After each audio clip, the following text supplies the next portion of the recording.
ৰাষ্ট্ৰীয় ঘাইপথৰ বিধ্বস্ত অৱস্থা ৩৭ নং ৰাষ্ট্ৰীয় ঘাইপথ নে পুখুৰী ৩৭ নং ৰাষ্ট্ৰীয় ঘাইপথৰ দুৰৱস্থা এতিয়া ভয়াৱহ ৰূপ লৈছে। এজাক বৰষুণতেই মাটিৰে ভৰি পৰা পথটোৰ বিভিন্ন ঠাইত গভীৰ গাঁত সৃষ্টি হৈছে, যাৰ ফলত যাতায়াতৰ অৱস্থা শোচনীয়। বিশেষকৈ ডিহাছানৰ পৰা ডিমৌ চাৰিআলি অঞ্চললৈ পথছোৱা বিধ্বস্ত হোৱাত প্ৰতিদিনে পথ দুৰ্ঘটনা বৃদ্ধি পাইছে। স্থানীয় ৰাইজে অভিযোগ উত্থাপন কৰি কৈছে, চাৰিলেনযুক্ত পথ নিৰ্মাণৰ কাম ঢিলা হোৱা আৰু নিৰ্মাণকাৰী প্ৰতিষ্ঠানৰ অদূৰদৰ্শিতা এই দুৰৱস্থাৰ প্ৰধান কাৰণ। পথৰ দুয়োকাষে মাটিৰ খুঁটি পেলোৱাৰ পিছতো বিকল্প পথৰ কোনো ব্যৱস্থা নথকাৰ ফলত খোজকাঢ়িব পৰা নাই, চাইকেল চলাবলৈ ভয় লাগে। ফলস্বৰূপে সাধাৰণ ৰাইজে দিনক দিনে তীব্ৰ সমস্যা ভুগিব লগা হৈছে। স্থানীয় লোকসকলে এই বিষয়ে চৰকাৰ আৰু পথ নিৰ্মাণ বিভাগৰ দৃষ্টি আকৰ্ষণ কৰিছে। তাৰ পিছতো প্ৰশাসনৰ পৰা কোনো গুৰুত্বপূৰ্ণ পদক্ষেপ দৃষ্টিগোচৰ হোৱা নাই।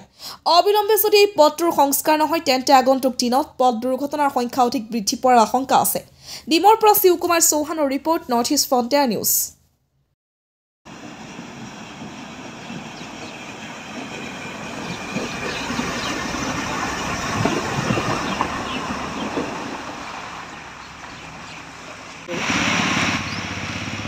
এই ডিমৌ চাৰিআলিখন এতিয়া জমৰ যন্ত্ৰণা ভুগিছে মানুহে। এই ফ'ৰেনৰ ৰাস্তা যে বনাইছে, ভালেই পাইছে বনাইছে, কিন্তু দুইফালে দুটা ৰাস্তা তেওঁলোকে বনাইছে। দুটা ৰাস্তাৰ ভিতৰত এটাও ৰাস্তা ভাল নহয়, মাজৰটোতো ভাল নহয়েই, কিন্তু দুইফালৰ দুটা ৰাস্তা তাৰ এটাও ভাল নহয়। এতিয়া এনেকুৱা অৱস্থা যে মানুহৰ এক্সিডেণ্ট হৈছে, কাৰোবাৰ ভৰি ভাগিছে, কাৰোবাৰ হাত ভাগিছে, কোনোবাই বেটেৰী ৰিক্সা গৈ কাৰোবাৰ খুন্দা মাৰিছে।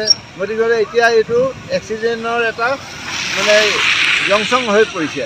গতিকেলৈ মই অনুৰোধ জনাওঁ চৰকাৰক যে অতি সোনকালে এই ঠিকাদাৰক খুব সোনকালে, ইমান ভাল বতৰ থাকোঁতে তেওঁলোকৰ কামটো হেমাহি কৰিছে, এতিয়াতো ডাৱৰীয়া বতৰ চেলুলৈতো আৰু বন্ধ কৰি ৰাখিছে তেওঁলোকে। গতিকেলৈ মই চৰকাৰক অনুৰোধ জনাইছোঁ, তেখেতলোকে এইটো আহি নিজে পৰ্যবেক্ষণ কৰি অতি সোনকালে যাতে আমাৰ জন্মৰ যন্ত্ৰণাৰ পৰা আমাক আঁতৰাই ৰাখে, এয়ে মই ৰাইজৰ হৈ এই দুআষাৰ আগবঢ়ালোঁ। যিটো পৰিস্থিতি হৈছে নেশ্যনেল হাইৱেৰ, আৰু নেশ্যনেল হাইৱেৰ দুই চাইডে ৰাস্তাটো নবনোৱাকৈ, ভালকৈ নবনোৱাকৈ আজি মাজৰ ৰাস্তাটোৰ পৰা দলংখন ভাঙিব হ'লে ক'ত অধিকাৰ পালে পটককৈ। আজি পাব্লিকৰ ইমান হাৰাশাস্তি হৈছে, আজি আমাৰ ডিমৌবাসীয়ে কি কৰিব বা উপায় পোৱা নাইকিয়া হৈছে। আৰু বেছি টাইম নাই, এতিয়া গাড়ী ইয়াত জব্দ হৈ যাব পাৰে, চান্স আছে পুৰা।